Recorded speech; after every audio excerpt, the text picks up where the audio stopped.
Nós estamos estudando o livro de Isaías e ao estudarmos o livro de Isaías, nós estamos aprendendo cada dia uma mensagem diferente.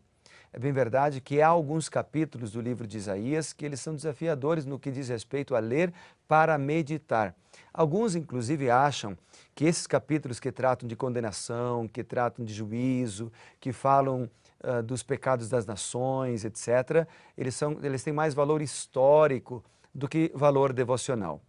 Mas eu quero dizer para você que cada capítulo da Bíblia, até mesmo os capítulos que tratam de genealogia, os capítulos que tratam de juízo, os capítulos que tratam da destruição dos povos ímpios, esses capítulos também podem transformar a nossa vida, porque neles está contida, contida não, eles são a palavra de Deus, a Bíblia é a palavra de Deus. Então, cada versículo, cada pensamento, cada palavra da Bíblia Sagrada pode transformar a nossa vida, porque Deus pode falar conosco. Deus pode usar um verso, Deus pode usar um capítulo, Deus pode usar uma mensagem especial, a história de uma pessoa ou um poema da Bíblia para falar o nosso coração. E é por isso que eu quero recomendar que você ore antes de ler a Bíblia, coloque as suas mãos, a sua vida nas mãos de Deus, para que Deus possa falar ao seu coração. Tudo bem? Bem, vamos orar juntos então, pedindo a sabedoria do Senhor para entender Isaías capítulo 19. Vamos orar juntos? Bondoso Deus e Pai, muito obrigado pela oportunidade de juntos ouvirmos a Tua voz, juntos estudarmos a Bíblia. Dá-nos sabedoria agora para entendê-la, em nome de Jesus. Amém. Vamos então destacar os versículos que chamaram a minha atenção em Isaías capítulo 19. Aqui é uma profecia contra o Egito. A Bíblia de Andrews, que é essa que eu tenho usado aqui, que ela tem vários comentários no rodapé interessantes, ela apresenta o seguinte comentário sobre Isaías capítulo 19, do verso 1 a 17, onde nós temos esta profecia contra a nação do Egito. Diz assim: as acusações contra o Egito são as seguintes: idolatria, influência de encantadores, médios e feiticeiros, espírito de perversão.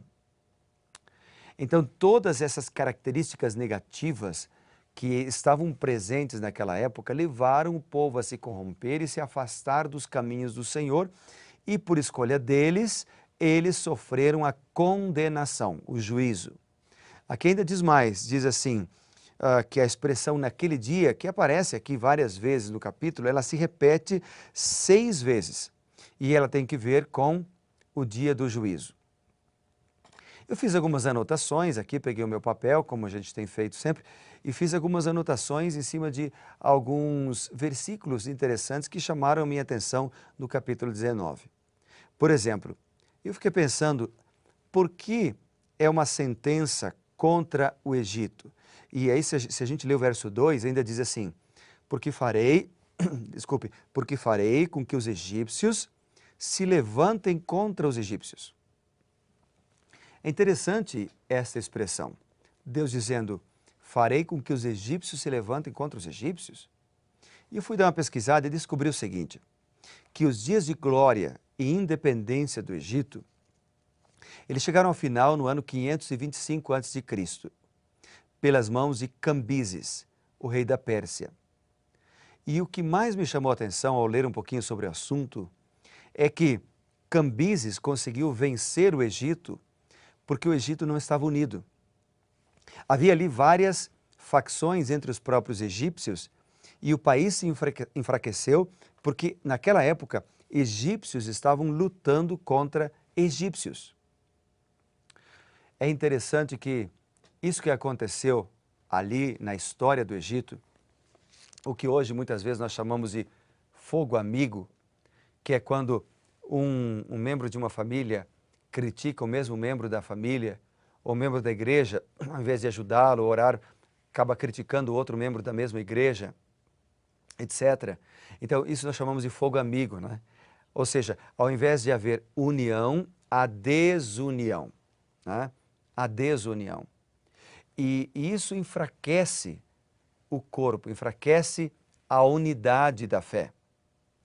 É por isso que o apóstolo Paulo, lá no 1 Coríntios capítulo 12, por exemplo, ele fala muito sobre esse assunto da união, da unidade. Ele até fala da unidade na diversidade, usando o corpo como um exemplo. Ou seja, o corpo tem vários membros diferentes uns dos outros, cada um tem uma função, mas todos trabalham unidos, com o mesmo foco, com o mesmo objetivo, sendo liderados por um só cérebro, uma só cabeça. Assim somos nós, ou deveríamos sermos nós, por exemplo, membros da igreja ou da família. Nós temos membros diferentes, com dons diferentes, com experiências de vida diferentes. Mas deveríamos ser liderados pela cabeça, que é Cristo, e com isso ter um só objetivo, um só alvo, uma só meta, que é a salvação, obviamente, né? Que é estar preparado para receber a Jesus Cristo nas nuvens dos céus. Por isso, nós deveríamos valorizar a unidade, valorizar a união. Eu gosto de um pensamento, de uma frase muito repetida pelo pastor Ayrton Keller, que é o presidente da Igreja Adventista para a região da América do Sul. Ele diz que unidos somos mais fortes, unidos nós andamos mais rápido, chegamos mais longe e somos mais relevantes. Por isso nós deveríamos valorizar a unidade entre nós. Mas eu destaquei também aqui em Isaías capítulo 19 algo interessante. O versículo 3 menciona a razão, uma das razões pelas quais os egípcios foram destruídos e acabaram se perdendo. Diz aqui que eles consultaram os seus ídolos, ou seja, eles buscaram sabedoria nos ídolos, abandonaram o Deus verdadeiro, que eles tiveram oportunidade de estar em contato com o Deus verdadeiro, mas não quiseram, consultaram os seus deuses e com isso eles colheram a consequência que foi a consequência da destruição. O que eu aprendi ao ler esse versículo é que muitas vezes nós também podemos cair na tentação de consultar os nossos ídolos, os ídolos modernos. Por exemplo, hoje a sabedoria, a experiência de vida pode ser um ídolo moderno. Eu conheço tanto sobre um assunto que eu esqueço de buscar a Deus, que eu esqueço de orar a cada dia de manhã. Temos outros ídolos modernos que nos separam do Senhor. Mas Deus está nos chamando hoje, através de Isaías 19, a nós consultarmos a Ele cada dia, através da palavra de Deus, através da oração. E Ele enviará o seu Santo Espírito para nos guiar. Outro verso que eu destaquei aqui é o versículo 4, quando diz: entregarei os egípcios nas mãos de um senhor duro. Um rei feroz os dominará, diz o Senhor. O versículo 4, ele está apresentando algo interessante. Eu anotei aqui, por exemplo, que o senhor duro, ou seja, os tiranos que destruíram os egípcios, eles alcançaram os egípcios porque eles escolheram seguir por esse caminho. Então foi uma decisão deles. Então quando nós lemos, por exemplo, no versículo 14, se você faz uma conexão do verso 4 com o verso 14 diz: o Senhor derramou no coração deles um espírito estonteante. O que a Bíblia está dizendo aqui, na verdade, não é que Deus tem prazer em destruir, Deus tem prazer em confundir a mente das pessoas, mas é por escolha deles, dos egípcios, pela atitude perversa dos egípcios, é que eles acabaram colhendo as suas consequências. E aí então entra diversas vezes, pelo menos 6 vezes, aquela citação que mencionei no início, naquele dia, aquela frase, naquele dia, no verso 16, naquele dia, no verso 18, naquele dia, verso 19, naquele dia, no verso 21, aparece naquele dia, ou seja, é como se Deus estivesse repetindo várias vezes, dizendo: mude de vida, busque o Senhor, porque senão virá o dia do juízo, virá a destruição que vocês estão escolhendo. E aí o versículo 23 diz assim: naquele dia haverá estrada do Egito até a Síria. Os assírios irão ao Egito. E que mais diz o texto? E os egípcios à Assíria. Os egípcios adorarão com os assírios. E no versículo 24, novamente: naquele dia Israel será o terceiro com os egípcios e os assírios, uma bênção no meio da terra.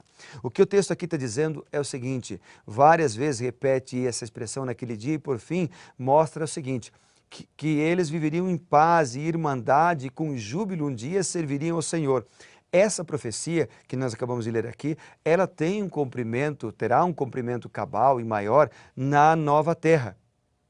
Mas além disso, o que o texto quer dizer é o seguinte, é que se nós buscarmos a Deus ainda hoje, há a possibilidade de haver harmonia, há a possibilidade de haver unidade, há a possibilidade de haver uma união verdadeira, se nós colocarmos ao Senhor Deus como nosso guia e redentor e o nosso Salvador.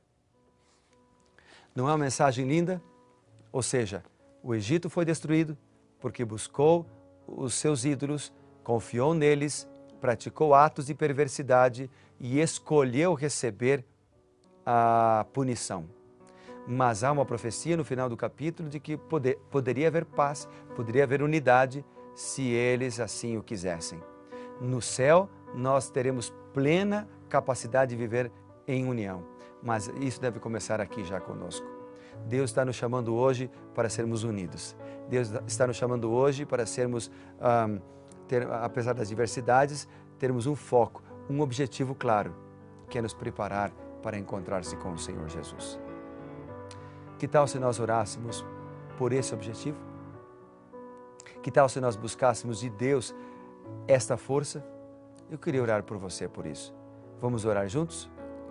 Bondoso Deus e Pai, nesse momento eu quero orar de maneira muito especial, Senhor, pelos meus amigos, pelas minhas amigas, que comigo oram agora. Nós queremos ter mais esse senso de unidade, de união, para juntos nós recebermos as bênçãos do Senhor e nos prepararmos para o lar celestial. Abençoa de maneira muito especial, Senhor, a cada um dos que oram comigo agora. Ajuda-nos, ó Deus, com Teu Santo Espírito a vivermos a Tua palavra, pois nós oramos na certeza de que o Senhor cuida de nós e dirige a nossa vida. Em nome de Jesus oramos. Amém, Senhor. Que Deus te abençoe muito, foi muito bom falar com você. Lembre-se, seja meu amigo reavivado por sua palavra.